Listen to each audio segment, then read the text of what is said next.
Good evening, everyone. Welcome to another session of Paws webinars. We have a special guest today with us, Meline, who is a 19 years old wildlife photographer from Germany. She started photography 3 years ago, and now she has a very good content to share with us. She'll be talking to us about her expeditions to the Antarctica and Canadian Arctic. So let's welcome Meline. Hi, everyone. I'm really excited to be here today. Welcome to the show. Thank you. So before I kind of start my presentation, just a little bit about me and how I started with photography. Yes.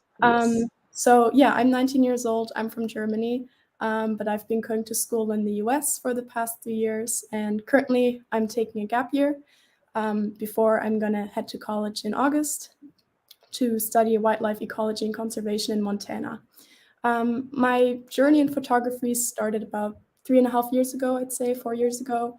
I picked up my camera to take photos of our family dog because I wanted to make an Instagram for him and take more professional pictures. And so my aunt used to do photography. She did event photography and also in Africa.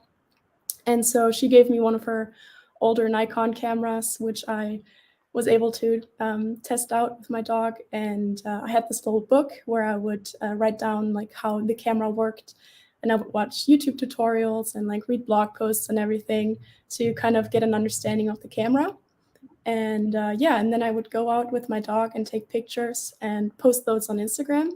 And people really liked them. And so I thought, okay, I could kind of do that with other animals as well, because I've always had a passion for wildlife. And so we traveled to Greenland in 2019, I believe. And that's kind of where I really where my photography kind of bloomed, and really loved the wildlife on Greenland, lots of birds and the seals and Arctic foxes. And then on my first trip to Africa, I was hooked. So I traveled to Kenya also in 2019 to the Masai Mara. And since then, every year I've traveled to Kenya, and several times a year. Every season is so different in the Mara, so that's kind of been Yes. my main place to do my photography. And so I'm currently taking a gap year, and I wanted to take this gap year to focus completely on my photography. And in this year, I've been able to travel all around the world to photograph lots of wildlife. And I think the most amazing and most challenging trips I've done were to the Canadian Arctic and to Antarctica. So that's kind of what I'm gonna focus on today, because those are super interesting. So I'm gonna share my screen here. Sure. All right. There we go. You can see everything? Yes. Okay, perfect. So yeah, here's me with my camera in Kenya. So that's kind of my start, but today I want to focus on my polar travels, like I said. So I'm going to start out with my trip to the Canadian Arctic. So my first time visiting Canada or the Canadian Arctic was last year, November, where I went to Churchill, Manitoba to photograph wild polar bears for the first time. And then I went back to photograph polar bears and their cubs emerging from their den last March. Oh, well, this March, 1 month ago, basically. So not too long ago. And so I'm first going to talk about my trip last month to photograph polar bear mothers and their cubs in Wapusk National Park. Now, here's a map. So where the dart is, that's where Churchill, Manitoba is located. Now, Churchill has also the nickname of being the polar bear capital of the world. Excuse me. And that's because it's laid at the Hudson Bay. And every winter, the Hudson Bay completely freezes over. And then the seals are out there on the ice having their pups, and the bears basically go out there and hunt the seals.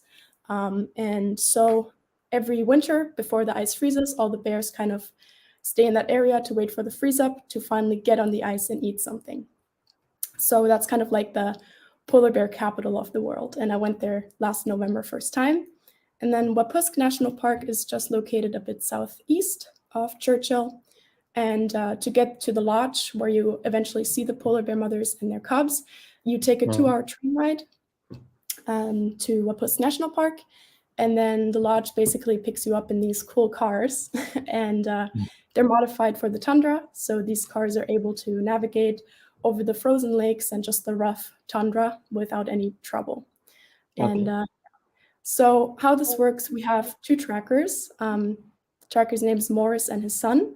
And they go out on their snowmobiles and they search the whole area basically for any signs like tracks or scat or anything that they can find, which would lead us to either a den or just the bears laying somewhere. And so I spent 9 days at this lodge, hoping to have one day of action of seeing the bears. It's tough because Wapus is like a huge area. And I asked our tracker, and he said he estimates there's about 250 bears in this area denning. So it's a big area, and it can be really tough to see these bears and their cubs. So the first day we didn't have anything. And then the second day, we got the magical radio noise, and he said, we found a bear, come here, and they give us the GPS basically, and then we head there. And then we were surprised with this beautiful scene. So we had this mother bear and her cubs. And what's special about her is in this picture, you can only see 2 cubs, but if you look closer, there's kind of another white little ball of fluff right in the front. Yes. That's another cub. So she had triplets, which is really, really incredible because I asked Morris, and he said the last time they were able to photograph a set of triplets was in 2015. And then they had another one in 2017, but they didn't get to photograph it. And then this season, so last March, they actually had 2 different sets of triplets that were found. So it's pretty cool to see a mother with 3 cubs. It's pretty rare. Like you. Yeah, I was super lucky. I was like, I came there in hopes of having at least one day of action. And then we had this bear. We spent 3 full days with her and her 3 cubs, and she gave us a beautiful show. Now, before I get a little bit like into the pictures that I took and the composition and everything, I do want to talk a bit about female polar bears because I think they're incredible animals. So female polar bears have mother polar bears have one of the longest fasting periods in any animal, up to 8 months of fasting. They don't eat anything up to 8 months when they have their cubs. So like I said, in winter, when the bay freezes over, they go out on the ice and they hunt seals to fatten up before they have to come back ashore during the summertime. Now, the mating happens during springtime, and then the females who have successfully mated, then they will leave, or during fall, they will build their maternity dens, and then in late fall, they give birth to their cubs. And so then end of February, end of March, it's like a 1-month period where you can observe the polar bears leaving their dens with their cubs. And they immediately head to the ice to eat something to fatten up because they just haven't eaten anything up to 8 months, which is a super long time. Yeah. So I think really cool animals. Another interesting fact about them is that they have one of the richest milk of any land mammal. So when the cubs are born, the percentage of fat in their milk is 31%. So within a few months, the cubs are already growing super, super fast. Because of the high percentage of fat in their milk. So it's really interesting. Yeah.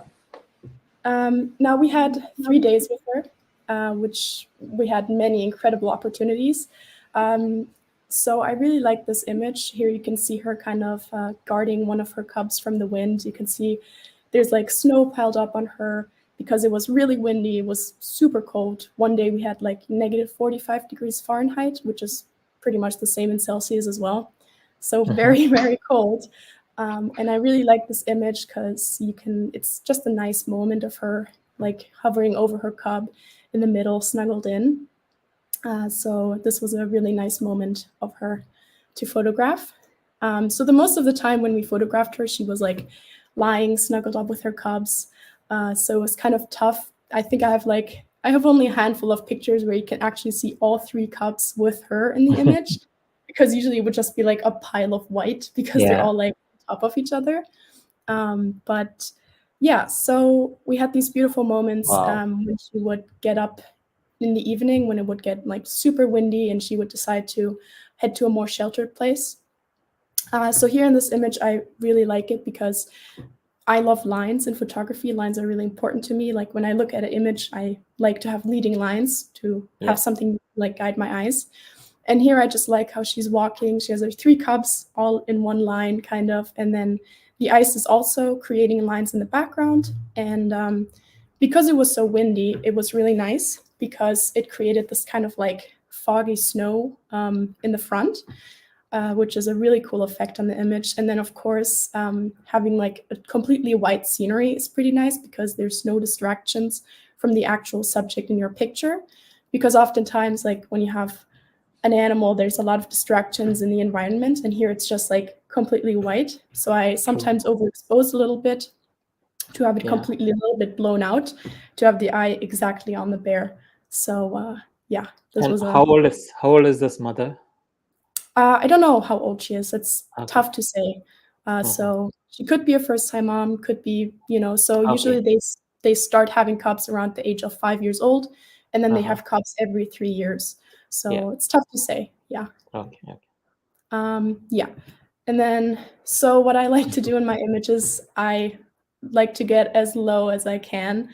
So in Africa, it's tough because you're always in the car, but you also have the option of like the door off, which I often do. But in Canada, it's nice. Like you can get out of the car and be on like the ground photographing the bears, and that way you can get super nice eye level photos.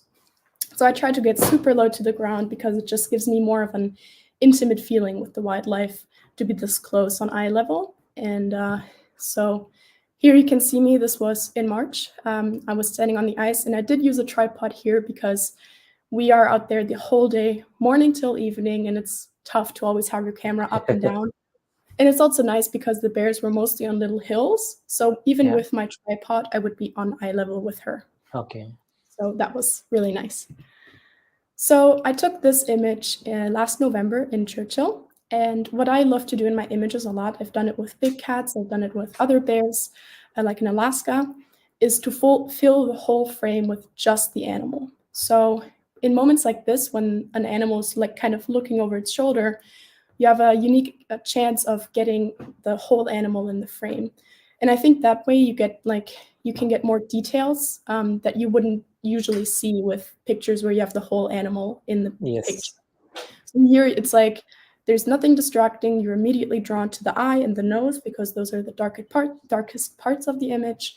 And it's just really nice detail with the snow and everything. So I do like these images with the subject filling the whole frame. And it's hard, you have to get those moments, but when you get them, it's a cool like little way to make some interesting images. Now here, of course, when you have white animals in a mostly white environment, it's nice to kind of blow out some things, overexpose it for some kind of high key imaging. Now with polar bears, they're a bit more like champagne, like they have a little bit of yellow in their fur, like you can see here.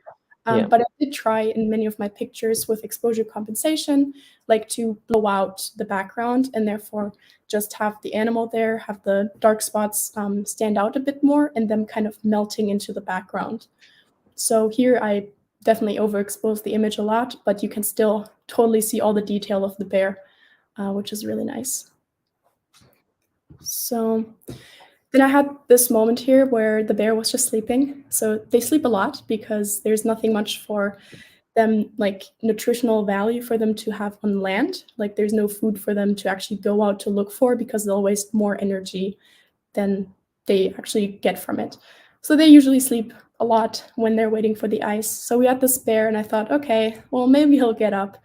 But then I thought, okay, this is a situation where, I can make a nice dreamy image. Nothing special, but I do like, so I got super close to the ground, was lying on the ground, camera on the snow, and the bear would sometimes open its eyes, which gave me this cool image of him like looking over this way. And it's just a nice dreamy image, the light coming kind of from the top, snow piling up on him. So it's just a nice little dreamy image of the bear. And here's another example of me getting super eye level. So in this case, I was lying on the ground again and had this is a big male bear, like he's huge. The biggest one I saw the week that I was there. And he was like kind of scavenging for like berries or something, anything he can find. And it had this intense moment where he was like looking right into my lens where I was lying on the ground. And if I would be higher, it wouldn't have been such an intense image because like this way I was completely eye level with him, which gives kind of an intense feeling to it. So yeah. And then here's male bear again. And in this instance, I was in the car here and the bear was coming straight towards us. And I was like, Wow. I had my 500 millimeter on and I was like, oh my God, he's getting way too close. Like 500 millimeter is too close. I had my 200 to 500 next to me and some other lenses. And I was about to switch, but then I thought, I looked through my viewfinder and I really liked that when I was closer, you could actually see the immense size of him, because if I was farther away with a shorter lens, he's still big, but this way he's kind of like filling the frame. You can see his head kind of small and you're just closer cropped. So I thought, okay, I'll keep my 500 on just a little bit longer until he's actually way too close. And then he gave us this cool shaking moment where he shook off the snow that piled up on him. And I was able to capture it with my 500 millimeter on. And he looked right into my camera, and I think it's a really cool image. And I'm glad I kept the 500 on to capture this kind of detail of the snow flying around. So yeah. That's nice. Here's another example of my high key. So where I try to do high key, totally overexpose the image, used exposure compensation as well, to just blow out the highlights a bit. And here is a better example than the other one, because here actually, like, it's still, because the bears are more of a yellowish color, you still see it, but here the first thing you look at are the black eyes, the black ears, and the black nose, because the rest is kind of like melting into the background, into the environment. So yeah, just a cool time to experiment a bit with high key imaging with these bears in the backgrounds. So I have an image. When I go to places, I try, of course, anyone can take like a nice image like this. It's a nice image, but there's nothing really more to it to me. So I try with my images to often tell stories, because especially for polar bears, they have a story, their ice is melting, like they don't have a lot more time, so they're in a race that they cannot win because they can't adapt that fast to our warming climate. So sorry, I took this image of this kind of rather skinny bear. He doesn't have much to him, and he's looking out onto the ice, and in the background there's still open water, so you kind of have a bit of ice, but then it's just water. And he's looking around. So this was a shot that I tried to get because I really wanted to show, like, when I was there, I think I was there mid-November, and usually it's when there's already ice there. So the bears are starting to leave on the ice. When I was there, it was completely open water. There was some slush ice, but there was not much, and so I have this little graphic here from November and then December. It did bounce back, and they had like a pretty big blizzard, I believe, and then it all froze over. But it's pretty obvious that every year, like, the ice takes longer and longer to form due to the warming climate. And so I kind of just wanted one picture that would show this, like, and I think this picture kind of tells the story pretty well. And yeah. So back to the mother and their cubs. I love this picture because it's such like a serene moment. And this is one of those moments where it's just like, I got super lucky. It's a lucky moment to have these two bears, the cub and the mother, just face to face. And it's just a nice moment that when you look at it, kind of like warms your heart. And I really like the bush in the background with the kind of orange, because it brings some color into the picture, which I think is really nice. So this is just a nice serene moment. And again, with eye level, it's just nice because you're right in there. True. Yeah. And then probably one of my favorite moments of the trip was when she nursed her cubs. So it's a really special thing to see, because female bears will usually go to a little bit more sheltered places to nurse their cubs because they're pretty vulnerable when they're like this. And there was not much beside those branches that you can see in this image. There was no more cover really for her. Some trees a little bit further away. And so she just got up and she opened up and nursed her cubs right in front of us. And it's so incredible. I got immediate goosebumps. Just a really special moment. And when I took this picture, I was first positioned more to the left and had these branches. And I was like, oh, those branches are super annoying. Like, I don't like it at all. They're distracting. So I moved a bit more to the right to have her in the middle of those branches. And suddenly I turned these branches into something that I really loved about the image.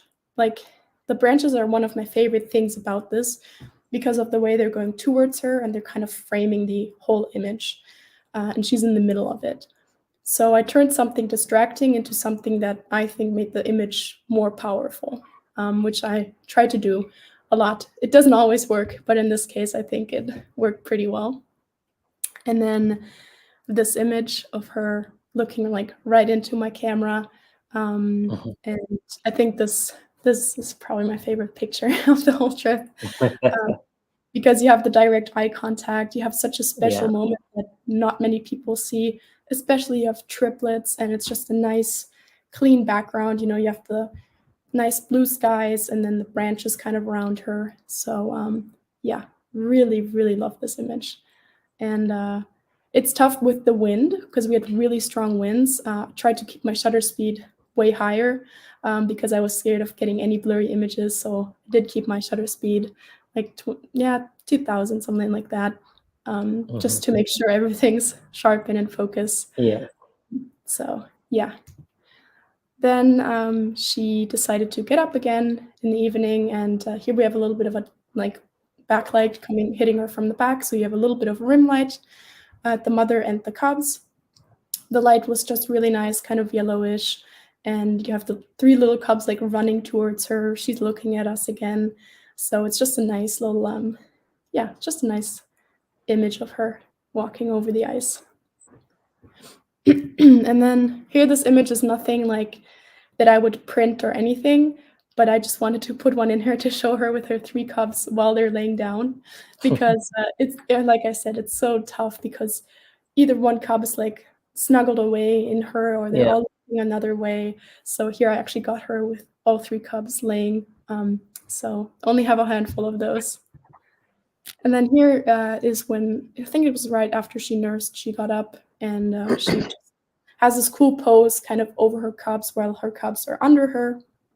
Again, the branches are really nice in this image. I really like it. And then the wind started picking up, so you kind of have this foggy effect on the front of her cubs. And so, yeah. And then this image. So this is really special because I often say we photographers, we hunt for light more than we do for the subjects. Because if you're real, like the light is really what makes an image stand out. Because if you have bad lighting, like harsh lighting, the image, like, it's not going to be good. So in this case, I'm 100% certain like that the light was just perfect and it really made this image get its full potential. So you kind of have the light come from the like top right of her, kind of illuminating her from the back. And it's nice because you have the light on her back face and the cubs are kind of lit up as well around the sides. So it makes her stand out even more in this nice white landscape. And then of course, like, I love how the cubs are all 3. You can see all 3. You have 1 in the front and then the 2 in the back. So it's again a nice kind of line with the mother bear and her cubs. Yeah. Now a bit about the challenges I faced. So of course, when you go there, this was my first time shooting in such extreme weather. So like I said, one day we had like negative 45 degrees Fahrenheit Celsius. And my biggest challenge was my eyelashes always freezing over. It was always my viewfinder eye, so it would always be my right eye. And it was so annoying because with the wind, it was always blow and like freeze over. And every time I looked through my viewfinder, I had these icicles just hanging from my eye. And I was like, okay, I can't see anything. So that was kind of bothering. And then, of course, like in the cold, you already have gloves on. And handling a camera with like gloves on and finding the buttons is already tough. But then your fingers are also numb, and then your feet are numb, and you're kind of like everything's kind of a little bit painful when you're out there, but you're trying to focus because as photographers, we don't move much when we're somewhere. Yeah. We dedicate to a spot, and that's where we kind of stay to photograph. And yeah, so my fingers were really numb, and that made it even harder to navigate the buttons on the camera. But it worked somehow. It worked. And yeah, so here on the left, you can see an image of me like frozen over. And then at the end of the day, I would use like little heat packets from friends to like put on my face because it was just be frozen over. So yeah, the cold is definitely a big challenge. And then of course there's your gear. So I went there with my Nikon Z9, and it was the first time for me shooting mirrorless. And so I was a little bit worried, like I've never been in extreme weather like this. I don't know how the gear will behave. You know, I trust Nikon's weather sealing, but you're always worried about your like gear. Yeah. So here you can see it lying on the ground because I didn't want to keep it on the tripod the whole time, because when there was not much action, we would just like sit back kind of. And with the strong winds, I was scared it would knock my tripod over sometimes because we're on the ice, so it's not very stable as well. So I would put it on the ground, and of course, like a few minutes later, there would just be ice piling up on it. And when I was outside, there was no problem with my gear. Like no matter how much snow piled up on it, it held through. There was no problem. The weather sealing was really amazing in the Great. camera. Now, the biggest thing is when you're outside, your gear should be fine. Like my battery life was totally fine. Didn't have to switch it once, even if we were out from morning till evening. The thing is when you go back inside, because like outside it's super cold and the cars are pretty warm. So you don't want to take like your gear immediately from the outside back into the cars, because that way you'll have condensation in your cameras and you'll have water and your lens will fog up. So I got a little tip from others with a plastic bag. So I would take out my SD card and my batteries, and then I would put the lens here. I have a little picture. I would put the camera into like a trash bag, then put a knot in it, and then put it into my camera bag, and then take it into the car. Because that way you have like a big layer in between like your cold camera and the warm car, and that way it will slowly, gradually warm up instead of warming up immediately. And then the plastic bag also kind of catches the water.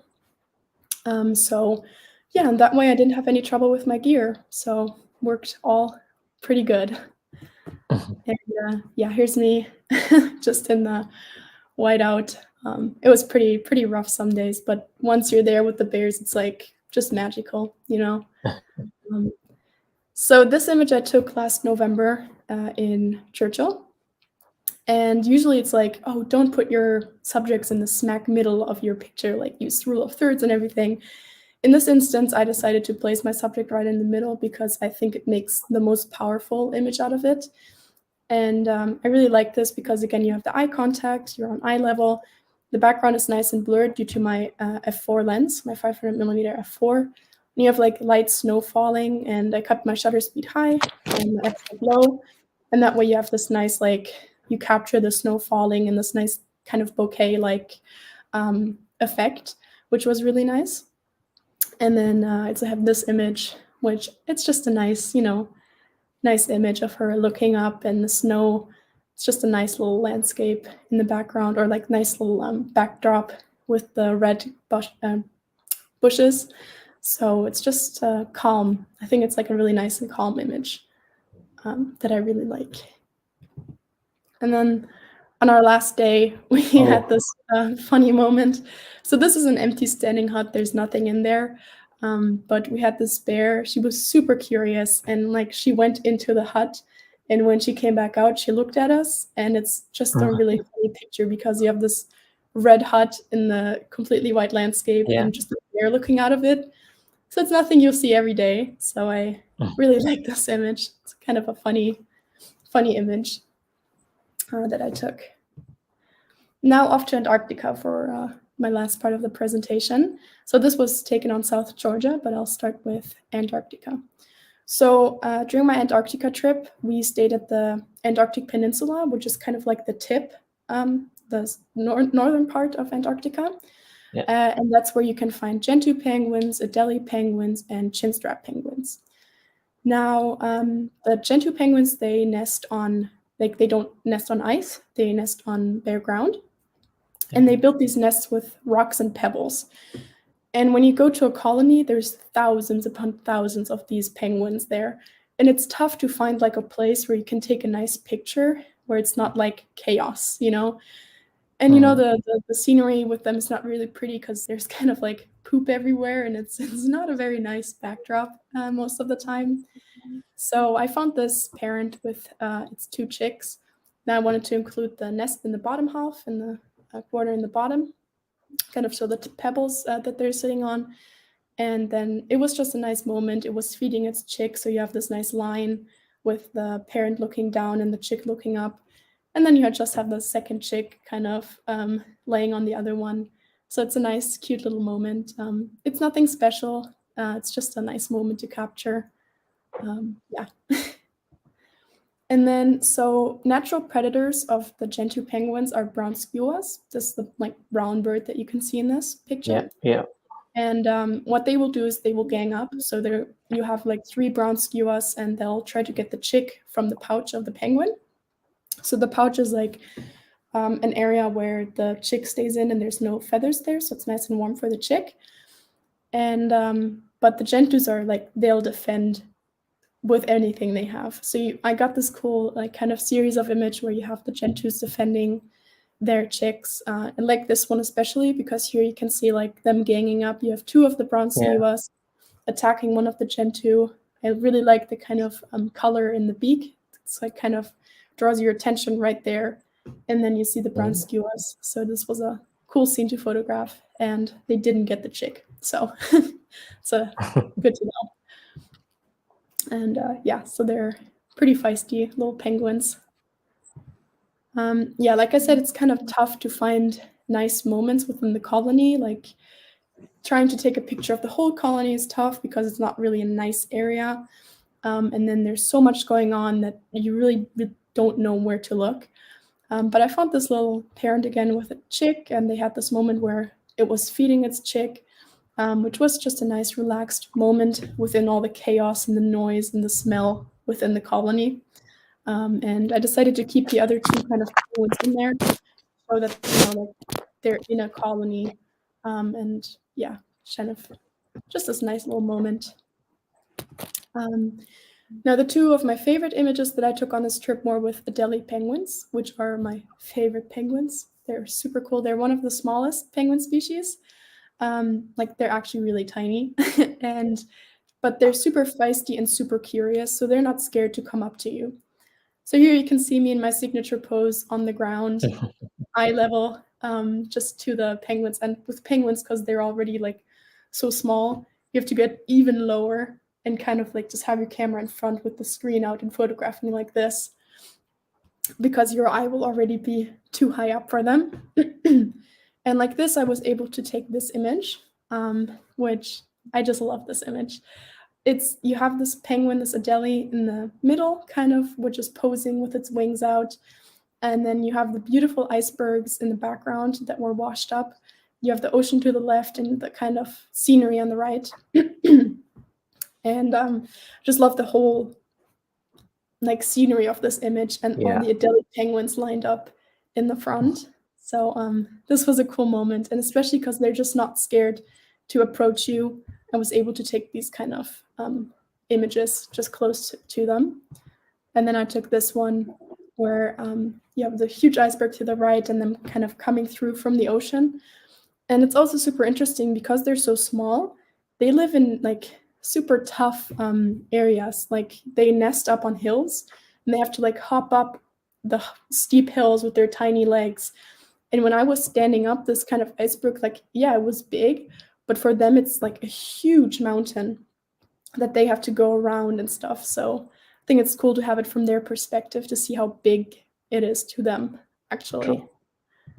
And yeah, so we had this huge floating iceberg and these 2 Adelies on there. And first I thought, okay, I'll take a picture of the whole iceberg with the Adelies on it, but they were tiny specks on it. Like, it just didn't really work. So I decided to zoom in a bit more and just have like a closer cropped image. And I really like it because with the blue, it's like the kind of circle with their eye is really coming out. It's like their signature look. It's that little white ring around their eye.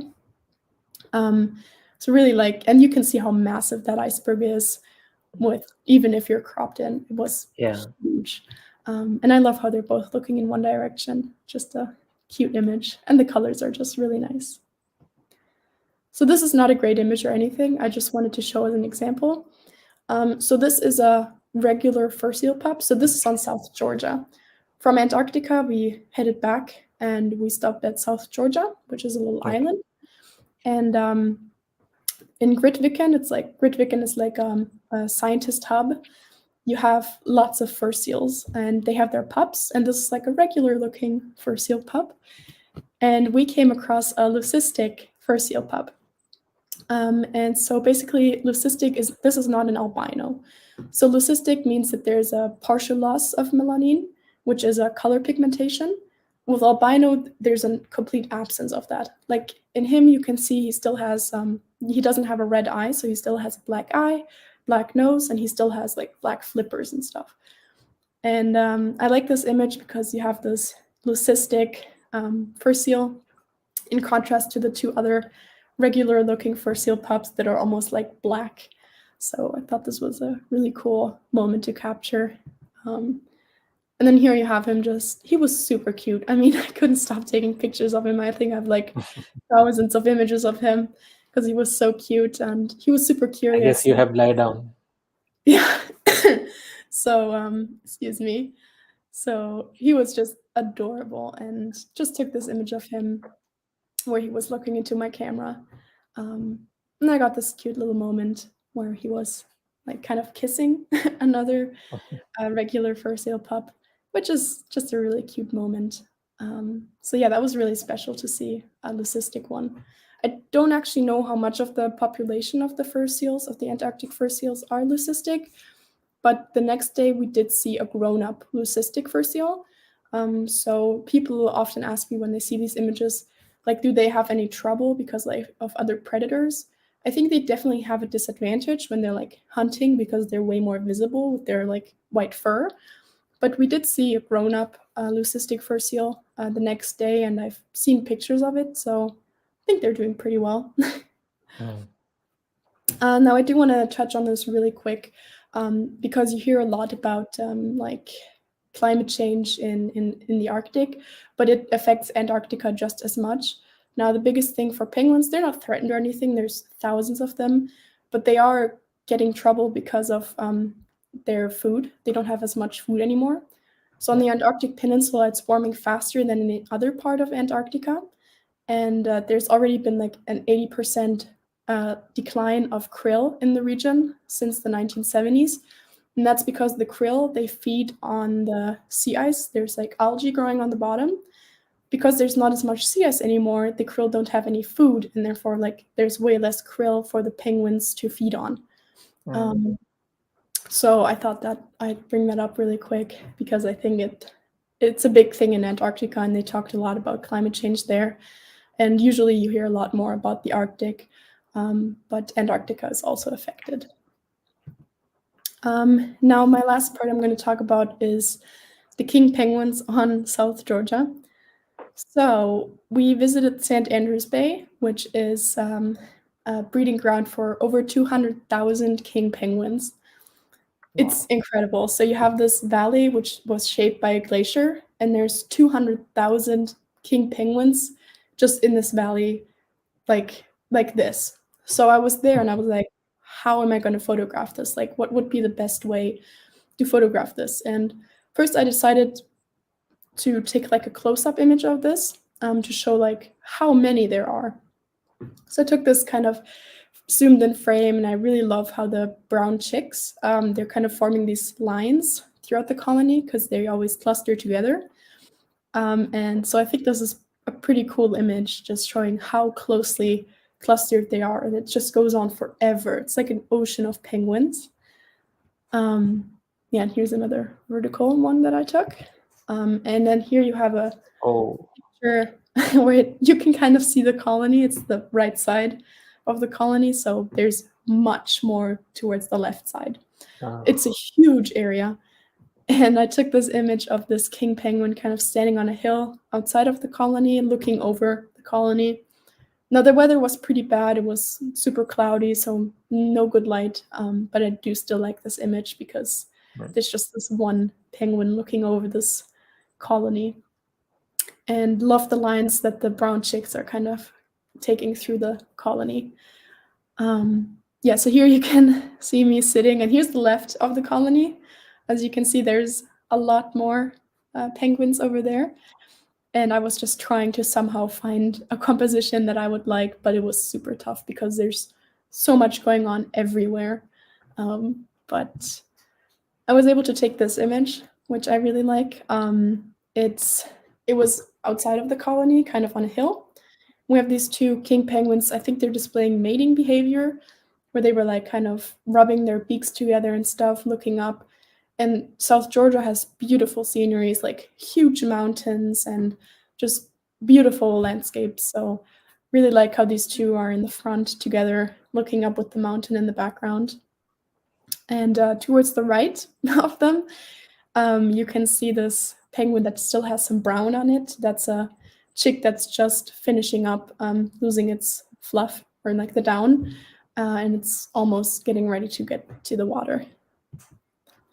And then I decided to take this image of a chick. It's hard to see those because usually they're like in the middle of the colony. And of course, we don't go into the middle of the colony because we don't want to stress them or anything. So we stay at the outside. And I like this image because you can see how he's like losing his down, and you can see the waterproof feathers coming through, which I think it's pretty cool. And yeah, so that was kind of my presentation about my polar travels, talking about my images. And yeah, hope you guys enjoyed. Yeah.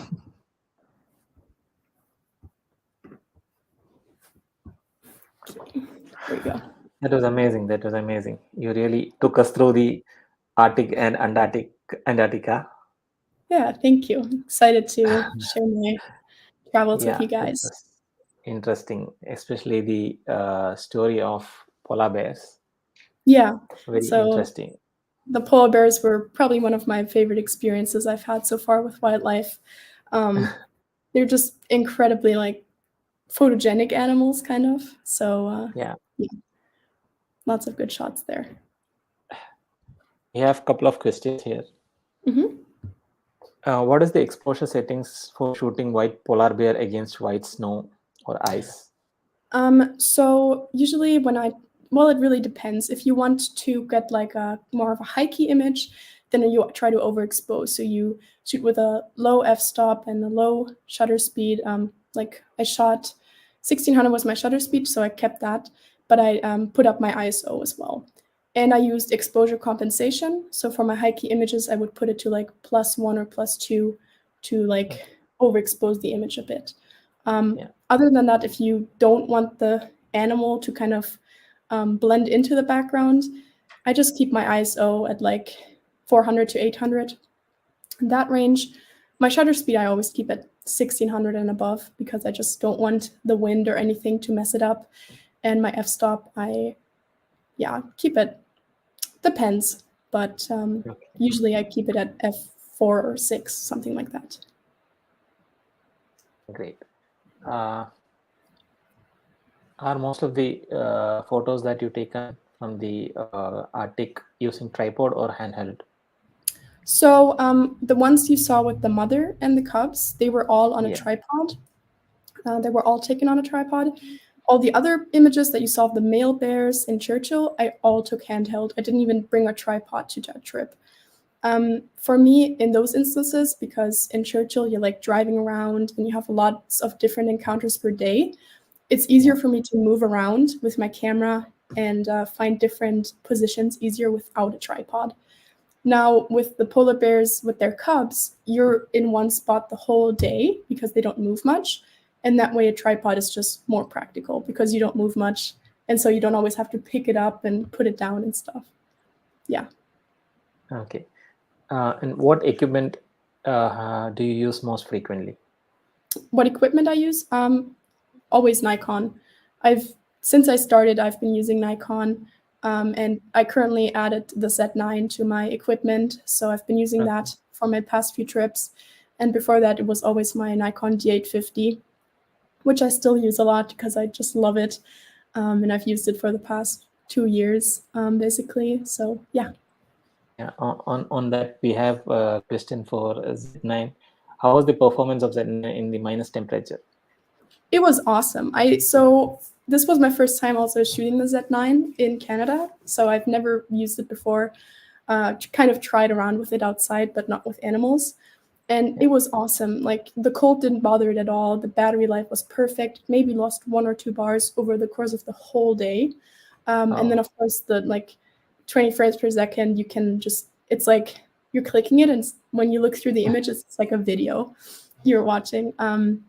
So yeah, no, it didn't have any trouble with the cold at all. So yeah. And can you also please give a quick glimpse on the Z9? If I have, do I have it here, or what, like a glimpse? No, Or just your suggestions or opinion about the Z9. oh yeah, for sure. I love the Z9. I mean, I haven't used it that much yet, but I do think it's a great camera, and I did test a little bit out with the eye focus, like the eye tracking, and it's incredible. I mean, even with the polar bears like completely being white and you just have these little tiny specks of their black eyes, it kept up with it. It kept on the eye the whole time. And then again, with the cold, didn't have any trouble. And I really like the size of it because I like that it's big and kind of, you just have something to hold. So I love it, and I'm excited to test it more throughout the next months traveling. So yeah. We have an interesting question from Ellie on that. Have you managed the camera small press button with gloves or warm gloves? Yeah, so that was a big challenge for me to press the small buttons with my gloves. So I had finger gloves. I didn't have mittens, so I had like each finger was like, I don't know how you call them, but the normal gloves. And the first day, I really had trouble with it because every time I tried to press my back button one, I would hit the little dial that you have to move around the focus, and suddenly my focus would be on the left, and I'd be like, no, this is not what I want. So I had a lot of challenge with it the first day, and I thought, how am I going to do this? And the first day, even I took off the glove to take photos, but I almost got frostbite, so do not recommend that. And then the second day, I kind of just tried around and kept like putting my hand on to memorize, like with the gloves on, where the buttons are. Yeah. And you kind of get a feel for it after a time, even with the gloves on, and it gets easier, and you kind of like memorize where to put your hand to not hit any other buttons. But it's definitely tough. Yeah. Do you have a goal in mind when you first got started into photography? Yeah, I mean, once I started, I knew that I had this opportunity to kind of travel around the world to these unique places that many people can't see. And for me, it was almost always my goal to share the beauty of our planet with the people around me. You know, I can go to places like Canada and Antarctica where many people can't go to see these amazing animals. And for me, being able to share the beauty of it with other people just with my images is already amazing.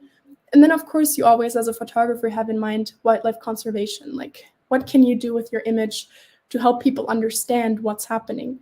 And so I tried to tell stories with my images. On Instagram, I often talk about climate change in these places. And so, yeah, it's just always been my goal to make people aware of our planet changing and how it affects the wildlife, but also showing like the beauty of our wildlife. Yeah. What's your favorite place and subject to photograph? That's really tough. I've been fortunate to travel all around the world my whole life. My mother's loved traveling. But I do have to say, over the course of the 9 months, the past 9 months, I think the Canadian Arctic has really warmed my heart. So Kenya, Masai Mara, and the Canadian Arctic are probably like my favorite places. I can't choose one because they're both so special to me, and the people there as well. I've met so many amazing I people. understand. Yeah. Subject-wise, I think mountain gorillas are pretty cool. So I was able to track them 4 times already. And the whole experience is amazing, but photographing them, because they're so, they show emotions kind of. So it's always a pretty unique experience photographing them. Yeah. We have one last question. Do you have any suggestions for someone who wants to do what you do? I think the biggest thing is when you start out is to go out as much as you can. When I started photography, I wasn't traveling anywhere. Like I was here at home and I started with my dog, like I said. And then I started photographing birds and squirrels at home, like here, because we don't have much wildlife in Germany. And that way I could get used to my camera. So I think before you really go out traveling to places, get to know your gear, kind of form your own style, like what you want to do. For me, it's lines are important, eye level is important, but everyone has their own unique style. So I think that's the most important thing to just, get into it. And then after that, just have a goal with your images, like be able to tell stories with your images. I think it's a pretty important part of photography. Great. Yeah, that's all we have for now. Thank you so much again. Yeah, thank Wonderful you. presentation. Thank you. I was really excited to be here. Happy I could tell you guys about it. Welcome, York. Yeah. So see you soon with some other topic, maybe in future. Yeah, hopefully, that would be awesome. Sure. All right. Thank you. Bye All bye. right. Bye. So that was Meline. As usual, amazing presentations and a lot of stories about the wild, about the species, about the places.